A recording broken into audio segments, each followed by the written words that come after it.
All right, today we are going to answer some commonly asked questions around whole life insurance with a specific focus on the cash value. The questions we receive today go hand in hand with each other.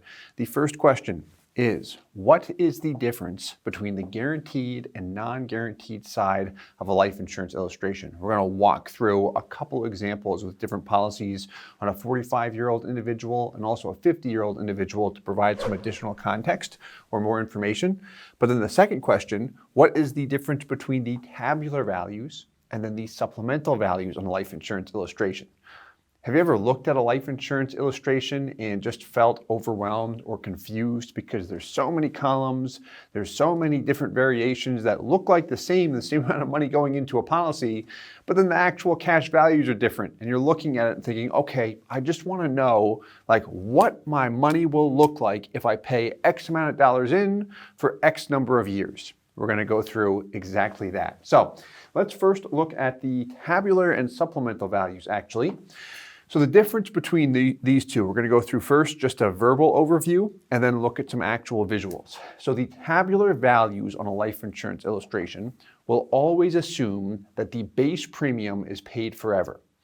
For example, if you have a policy that is payable till age 100, this might be called a life paid up at 100, legacy 100, whatever the name of the contract is. If premiums are payable up until the age of 100, the tabular values will always assume at least the minimum base premium is paid up until age 100. Now on that point, I have base premium paid forever. It's not always forever. If you have a 10-pay policy and the name of the contract is a 10-pay, meaning premiums are payable for a maximum of 10 years, that base premium will display on the tabular values a 10-year funding period. So going back to the Legacy 100 example, you may state, okay, here is a Legacy 100 policy where I can pay into it up until age 100, but I'm going to pay into it for 5 or 10 years and then stop. That's your actual plan. That might be what you actually do. However, the tabular values will assume after, call it your 10 years of funding, the minimum premium is still paid into the policy. And we're going to look at an example on that. So any customizations we make on the policy are typically not included on the tabular values. I often refer to it as a junk column on a life insurance illustration, and you'll see why. Mainly because we can't customize it. If we execute a reduced paid up option, that is not reflected on the tabular details or tabular values. If we cut the term rider off on a policy, that is not reflected on the tabular values.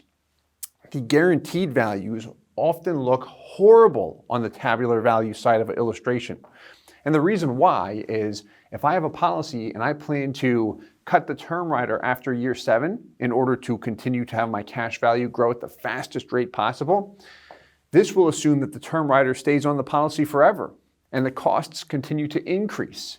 And then if I'm looking at the guaranteed values, what will happen in this situation is that the term rider costs will exceed the guaranteed rate and my values will go south. You'll see an example on that, but I don't like that when looking at the guaranteed values because it's not accurate. However, it can definitely cause concern for an interested buyer if you're interested in a policy because you want to see what's guaranteed, and that is an inaccurate reflection in my opinion. The supplemental values are much better. The supplemental values assume any custom fund scenarios, any tweaks we make to the policy.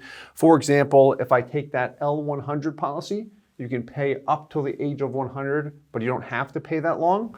Say after 10 years, you stop altogether. You don't pay another penny into it. We cut the term rider. We go reduced paid up.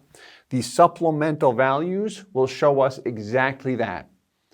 So if you plan to pay into a policy for 5 years and then stop, 20 years and then stop, the supplemental values will assume just that when we are preparing illustrations and you're looking at the numbers.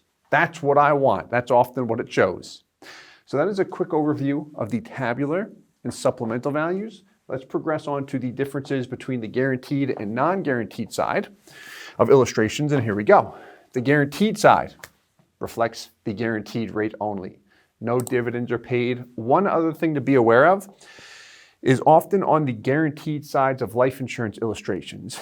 Those guaranteed rates will be applied, but it is also, the insurance company is also going to assume that they are going to charge the maximum allowable rate for any riders attached, for any fees associated with riders. For example, if you have a term insurance rider attached to a policy, all insurance companies have their current term insurance charges and also their maximum allowable charge, meaning if they want to raise the cost of that term rider, they can.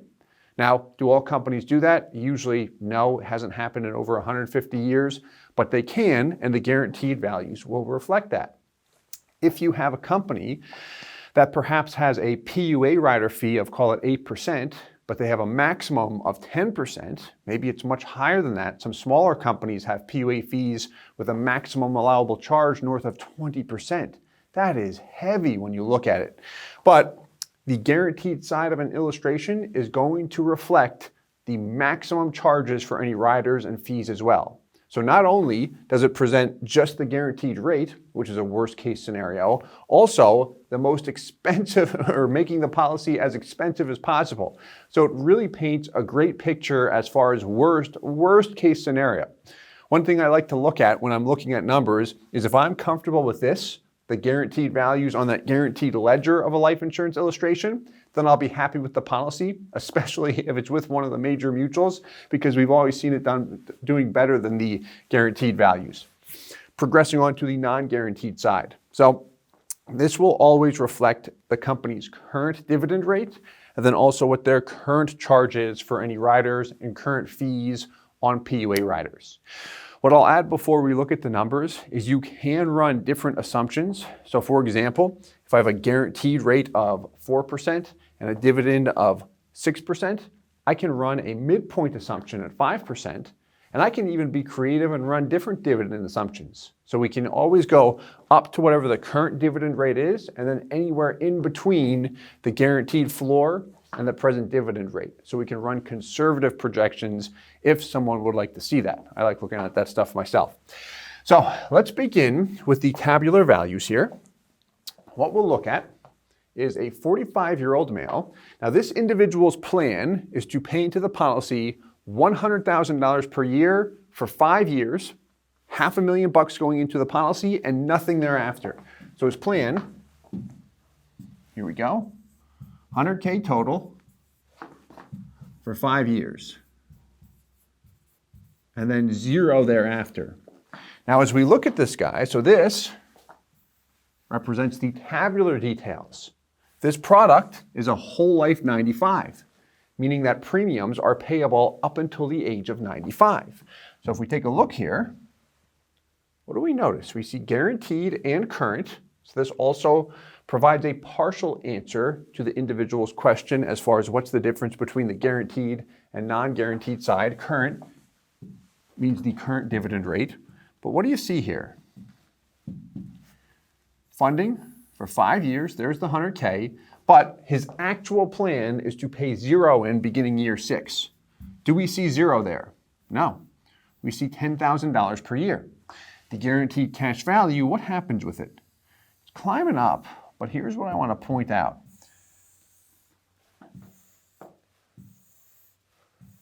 What happens before we actually get to the next page? He's getting close to 80. He's paying in this example, 10K per year. What's happening to his cash value? Slowing down, and look at this.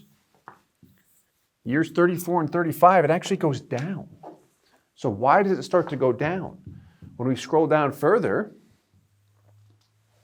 really comes down, and then the death benefit blows up. It functions almost like a universal life policy when those go south. The reason why is, again, this represents the tabular values, which does not represent any customizations we attach to a policy or we make after the fact of starting a policy. For example, if an individual's plan is to pay in for 5 years and then nothing thereafter, what we would do is, one, stop the payments, so his out-of-pocket is 0, but also after year 7, we'd execute a term reduction and reduced paid-up option, which would eliminate the premium altogether, cut the term rider, and now all of the guaranteed rate, or if I look at the current values, dividends are kicked back into cash value. The term rider is gone, there's no drag on the policy, and things look like what they should look like.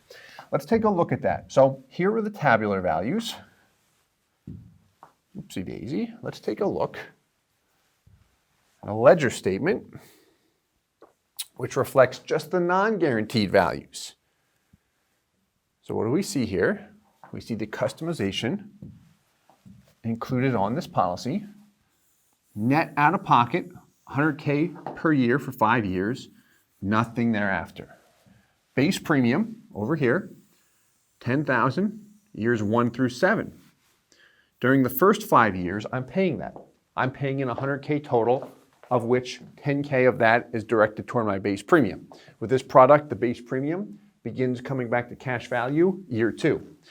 What about years 6 and 7 though? It's still due, but you're not paying it in this example. What's happening here is the insurance terminology is a premium offset. And what this means is we elected to have the dividends and the guaranteed rate cover that base premium for us. So the insurance expenses are covered, the premium and the cost of the term rider, and then anything left over is kicked back into cash value. Up until year 8, at that point in time, what do you notice about the premium? It's gone. What do you notice about the term rider? It's gone. Death benefit also drops a bit. But then, again, no payments, cash value grows. That is based on the non-guaranteed values. Shall we look at the custom guaranteed values? Very beneficial to look at here. Very important to be transparent with this. Do you have to look at every sheet that we're going through here? No, but it definitely helps to understand what you're looking at, especially when you have a full illustration, because this is going to provide the information that you want. So we've got the custom example, 100K for 5 years. This is what the individual wants to do. And what do you notice here?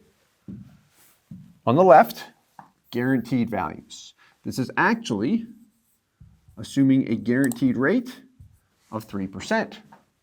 Then we see current values. This is based on the company's present dividend rate of 5.65%. And then you see intermediate, which assumes a rate in between the two. So you would take, that would be about 1.325 on top of 3. So call it a dividend, 4.325%. Okay.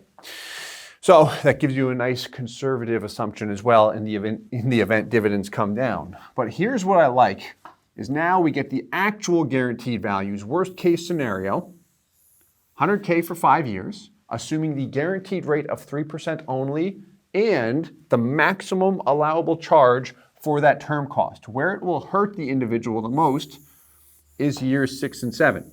Now, if you see your values continue to go up when a premium here is technically still due years 6 and 7 because it is, but his values are still going up based on the guaranteed, which is the guaranteed values, the worst case scenario assumption, that is a fantastic sign that the policy is designed properly. If you have a high base premium, that won't work, or that you'll see it come down. But after the reduced paid up option is executed, cash value continues to appreciate. Death benefit does not. The reason why is if you're not paying anything into the policy, no premium or PUA payments, and there's no dividends being applied to the policy, you have a guaranteed death benefit, it'll stay at that forever. If you're not making payments and dividends are being paid, like the 2 examples on the right, then you'll see your death benefit will appreciate. Here we go. Same thing, reduced paid up option and term reduction. That's your death benefit. And then here's your cash value. So we looked at the tabular values, which did not look good, especially when looking at the guaranteed values. Then we looked at the ledger statement, which was a reflection of the non-guaranteed values, but the ledger statement, is the supplemental value. So that was step 2. That showed the customization where we cut the term rider after year 7, eliminated the base premium, and then we looked at a custom guaranteed value report. And this company puts it all side by side here like this, which is great. As we look at another example, some companies do not do that, where we have to actually break it up. So here we go.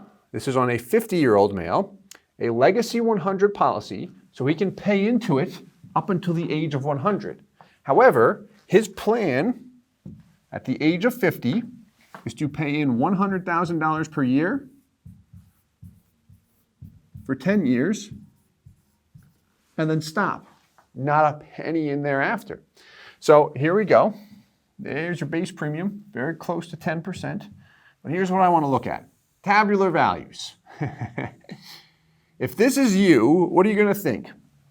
You know, I wanted to see $100K per year for 10 years, but I look at this contract premium. What happens year 11? Steve, still shows me 10,776. Like, I told you I don't want to have to continue to make those payments. And if I just tell you, oh, you don't have to, actually, we can elect different options, you might follow, but if you could see it, it is much, much better. Before we progress on, here's what I want to look at here. One, see the cash value breaking even just about year 5, which is good. But as I look at this guy, those are the non-guaranteed values. On the left are the guaranteed values. Now, there's a big issue here, as there always will be when I look at the tabular values. What do you notice about your death benefit? Year 13 to 14. It implodes. So it's kind of hidden in the design here because we've got so many things going on. But the term costs became too expensive. You see your death benefit just drop down to that $2.5 million figure. This is not optimized from a guaranteed cash value standpoint at all. So what we would actually have to run here is an additional report looking at the supplemental values, but now looking at the guaranteed and non-guaranteed side. Here we go. So same thing here, exact same product.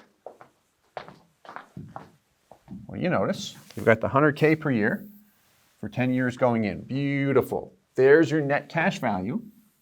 Fun stuff, right?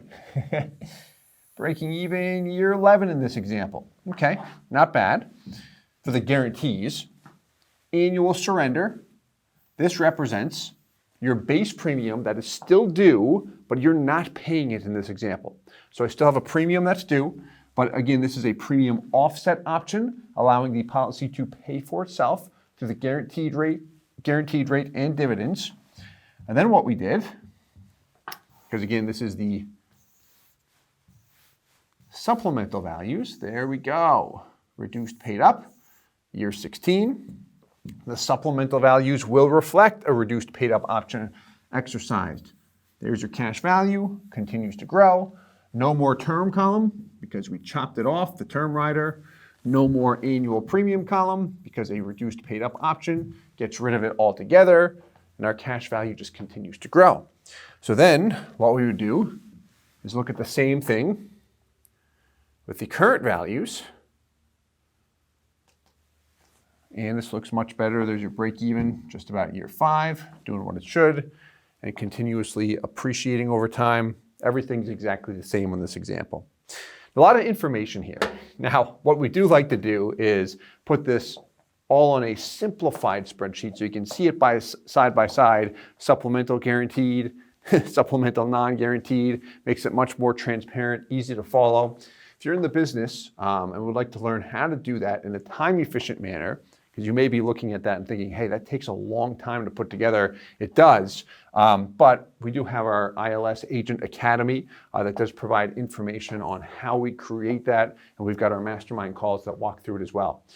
If you're interested in a policy, if you're going through this information and you'd like to see some examples or work with us, or just have a conversation, please feel free to reach out anytime. This is something we like to cover with everyone we work with, especially if you have questions or would like to dig deep. I hope you found this video valuable. If you did, please hit the like button, subscribe for more, and I'll talk to you soon. Thanks so much. Hey guys, Steve Parisi here. If you enjoyed the content you just saw, please subscribe, like, and hit the notification bell for future videos. If you'd like more information or to see some custom policies for yourself, feel free to call or email our offices at the contact information below.